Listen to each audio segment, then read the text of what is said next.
Hello, BookTube. I went back to the Brattle bookshop first thing this morning. The Brattle bookshop is a great used bookstore here in Boston, and I've been going there for a long time, and I go there quite often. But ordinarily, these days anyway, I don't usually go multiple times in 1 week. It's just I had an errand to run in roughly in the area, so I had errands to run all over the place actually this morning. That's always a hardship. I don't really like leaving my little bean any more than I need to. I really don't. I know that sounds like makes me sound like the stereotypical psychotic cat lady or whatever, but I don't. I don't like her. We spend most of our time together. I don't much like leaving her, but some errands require it. And I tend to bunch them up, and I did. I let things go, and I bunched things up, and I did a bunch of things today. And since I was in the area, I of course went to the Brattle, and since I was at the Brattle, I of course got books. So I want to show you the books that I got. Two of them, actually three of them are in new condition, but two of them I think actually are new, or just a few years old. The first one is by James Wellman, Katie Corcoran, and Kate Stockley, and it's called High on God: How Megachurches Won the Heart of America. This is from Oxford, I think. Yes, this is from Oxford University Press. So I don't want to block the bean's face, do I? This is from Oxford University Press, and I think once upon a time we probably saw an advance copy of this from Oxford here on this channel. I found the finished copy, and this is all about the rise of megachurches and the huge amount of damage that they do. Again, solely the sole. This came out in 2021. I believe this book came out early in 2021. 2020. The rise of the megachurches is neither here nor there. It's people like spectacle, and they like being part of the winning team. But the damage of megachurches has been that they have become explicitly political. Pastors at megachurches with a divine hotline straight into the hippocampuses of 4 million people will routinely say the Democrats are evil, science is evil, equality is evil. Basically, women are evil, although a lot of the audience is women. They'd probably agree because they've surrendered their minds to these megachurch preachers. And I want to point out here, of course, if you're an American, if you're old enough, you might remember what I'm going to say. That is completely illegal. It is completely illegal for a megachurch pastor to do that. And yet, they do it all the time, and the epitaph of the 21st century will be, they could have stopped it at any time. That's going to be true. That's going to be history's verdict about the 21st century right across the board. Just everything. They could have stopped it at any time. You can't say that about any of the horrible things that happened in the 14th century or the 10th century or the 9th century. But the 21st century, historians will look back and say, well, okay, we're living in a barren hellscape under domes because they could have stopped runaway catastrophic climate change at any time. And they're going to look back at everything else as well. They're going to look back in their history books and remember when the Roman Republic under Cato and Cicero became the Roman Empire, where plaintiffs going into the main audience chamber to talk to the emperor, who still fashioned himself as first citizen, not a king or an absolute Eastern monarch. Nevertheless, plaintiffs would, when they entered that room, would have to fall down on their faces and literally crawl to his toes in order to present their petition, their request, whatever it was. And they called themselves free. When those men hauled themselves off their feet, wiped the dirt of the floor off their faces, and walked out into the antechamber, they called themselves free. They said they lived in a free republic. Historians look back on that, and the one thing they don't say, because Marius and Sulla and Caesar marched armies into the city, the one thing they don't say is that the ordinary Roman citizen could have stopped it at any time.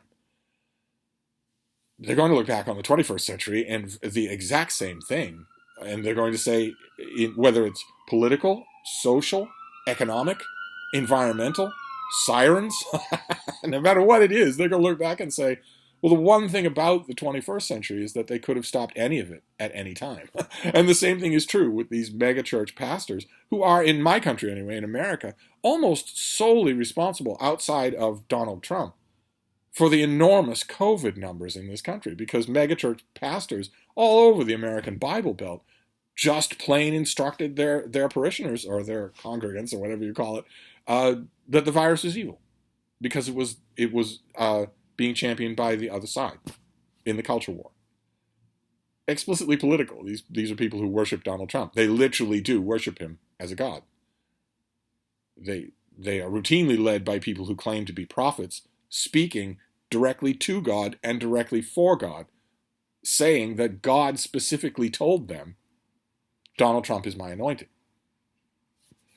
In a great number of these megachurch services, or whatever you want, performances, whatever you want to call them, they're really just grifts. If the money didn't flow, the tent would fold. But in a great number of them, Jesus is never mentioned anymore. Donald Trump is mentioned. Anyway, the subtitle here, how megachurches won the heart of America, should be fairly interesting, but the why is because they were allowed to. It's totally illegal. What their pastors are doing is totally illegal.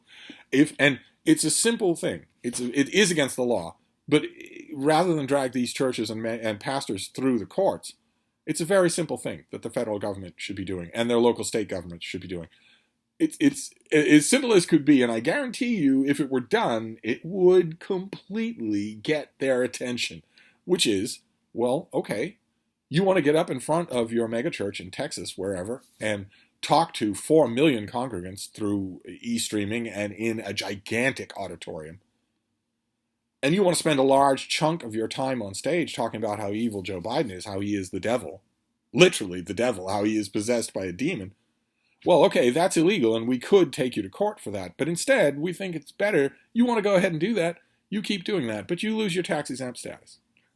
If you're a political advocacy organization, then you lose your tax-exempt status, which means the sweet deal you got on your land, your mortgage assessments, the taxes on those gigantic numbers of millions of dollars that you pull in every year, every quarter, yeah, that's all taxable now. You're not a tax-exempt organization anymore. You're a political organization. You told that to some gigantic amorphous church of life type abomination, they'd shut their mouths pretty quick. But what have we got here for these authors to say? God is like a drug, a high I can't wait for the next hit.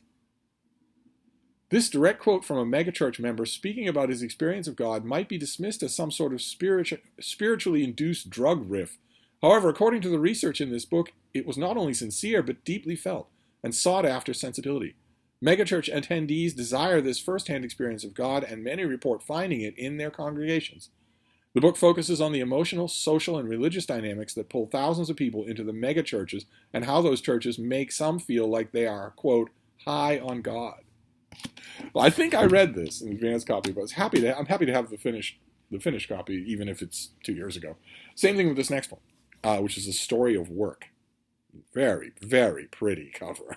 This is by Jan Lucassen, and I don't know that we ever saw this on this channel. The theory behind this is pretty interesting. This came out in 2021, probably very early in 2021. We work because we have to, but also because we like it. From hunting-gathering over 700,000 years ago to the present era of Zoom meetings, humans have always worked to make the world around them serve their needs. The author provides an inclusive history of humanity's busy labor throughout the ages, spanning China, India, Africa, the Americas, and Europe. The author looks at the ways in which people organize work in the household, the tribe, the city, and the state. He examines how labor is split between men, women, and children, the watershed moment of the invention of money, the collective action of workers, the impact of migration, slavery, and ideas of leisure. From peasant farmers in the first agrarian societies to the precarious existence of today's gig workers, this surprising account of both cooperation and subordination at work throws essential light on the opportunities we face today. I don't recall ever reading this, and I find it fascinating. So I'll gladly get to it. We have another new-ish, at least new condition book in here, but not first. We have some knockarounds. We have some books that I had to rescue, otherwise they would have fallen apart completely. First one goes on the bookcase of books about books books of prefaces, books of reviews. And this is the very first book by this author. It's not the one that I was looking for, but I'll take it. This is Discriminations by Dwight MacDonald. I had to fix it. It was in really, really rough shape. Dwight MacDonald did a different, I wonder if it's listed in here.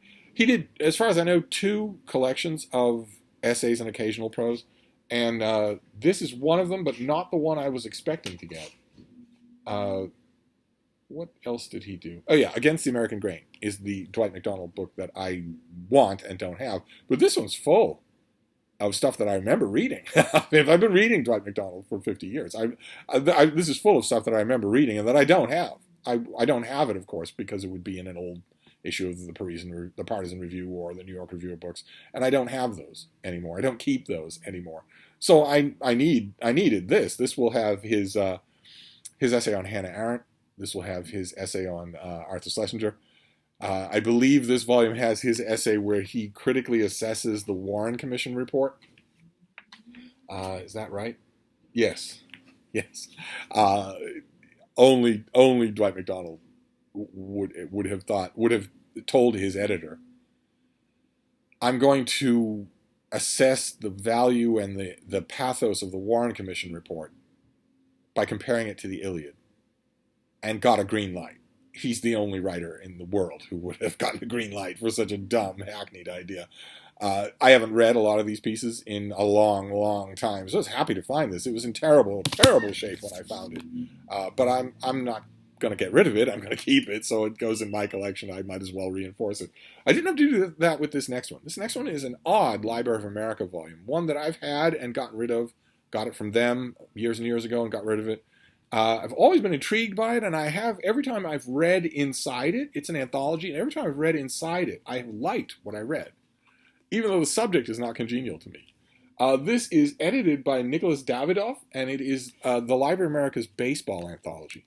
Baseball, a literary anthology, with just a gigantic array of names of people who are reprinted in here. Just everybody that you would expect, and plenty of people that you wouldn't. There are plenty of people you wouldn't expect have ever written about baseball, and they did.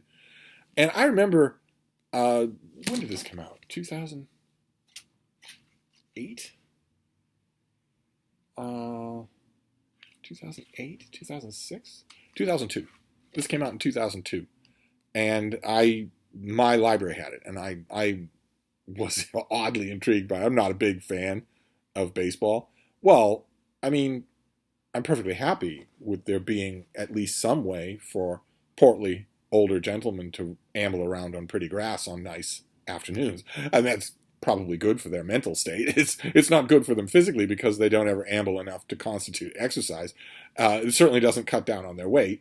And while they're doing it, they have watermelon-sized balls of chaw in their mouth, so which is killing them. So I'm not sure how healthy it is, but as a retirement practice, sure, I think it's great that these overweight older gentlemen get a chance to stroll around. What I don't understand is why tens of thousands of people show up to watch them do it, and why organizations pay them tens of millions of dollars to do it. I don't really get that at all. So I fundamentally don't understand baseball, but it is the American pastime. And it has, I'm perfectly willing to admit, evoked terrific writing in a whole bunch of people. And a lot of it is in this volume. The reason I say it's unconventional is because it's not the right size for a Library of America volume. It's a normal sized hardcover. But a successful anthology is of theirs anyway. So when I found one, for $1 in perfect condition, I grabbed it. This next one was not in perfect condition. It was ready to fall apart. I had to heavily reinforce it. But it's one of these big, oversized, illustrated biographies. They had a brief vogue. I'm sure you've seen in your used bookstore some of the books that I'm talking about. Nancy Mitford did 2 or 3 of these things on Madame de Pompadour or The Sun King or whatnot. This one is called The Complete Naturalist. It's a life of Carolus Linnaeus from Linnaean taxonomy. Linnaeus, the guy that invented that taxonomy. And it's by Wilfred Blunt. And look at the shape that was in. I mean, it looks behaved now, but those little pieces were all flaking off. And this is, it's wider and it's heavily illustrated all throughout. Linnaeus's homes, his various laboratories and whatnot, and it takes us through uh, his life. I mean, it is legitimate biography. It's just a very popular item, almost a coffee table book. And it takes us through how he made this world changing idea to classify all life in a way that would be dispassionate and comprehensive. And I don't think I've ever read this. This must have come out in the 80s. Uh, let's see, 1971. I think it's been out all that time, and I've never read it.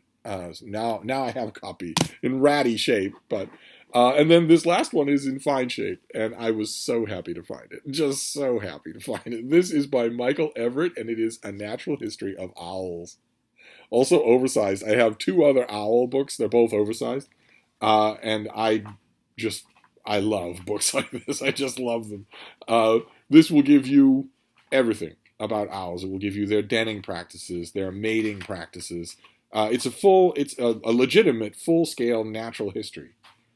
So it gives you every little bit of what they're like, how they sleep, how they eat, how they digest, what their social structure is like, where do they migrate, how do they make it through a cold season or a hot season, all that sort of thing. How intelligent are they?